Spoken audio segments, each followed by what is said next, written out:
అబ్బబ్బబ్బబ్బబ్బబ్బా!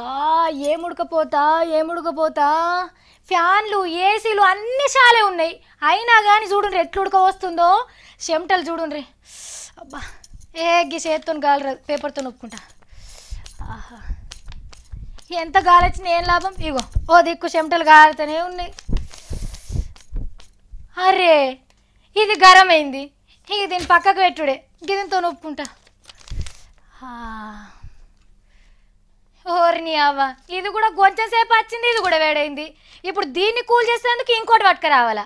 ఇట్లా ఎన్నని పట్టుకురావాలా? ఓ ఉల్లా, మనమైతే ఎండలకు చల్లబడతందుకు కరెంటుతో నడిచే ఫ్యాన్లను కూలర్లను వాడుతున్నాం.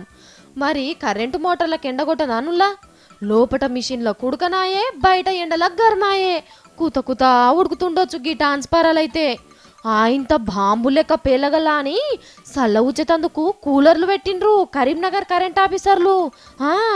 మనుషుల మైల పొలు తీస్తున్నాయి ఈ ఎండలు. ట్రాన్స్ఫారాలను కూడా ఎట్లా వణికిస్తున్నాయో చూడుండ్రి.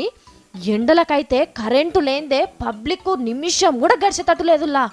అట్లాంటిది పుసుక్కున ట్రాన్స్ఫారాలు ఇట్లా కాలిపోతే వామ్మో ఇగేమన్నున్నా అది పబ్లిక్ అంతా తల్లడం మల్లడం అవుతారు. గందుకే మనం ఇండ్లలా కూలర్లు ఫ్యాన్లు పెట్టుకొని చల్లబడ్డట్టే ట్రాన్స్ఫారాలకు కూడా గసోంటి సౌలతి చేస్తున్నారు ఇల్లు. ఇక ఖమ్మంలోనైతే కూలర్లు జాలక జోర సంచులను నీళ్ళలా తడిపి ఫ్యాన్లకు అడ్డం పెడుతున్నారు చల్లగాలి కోసం.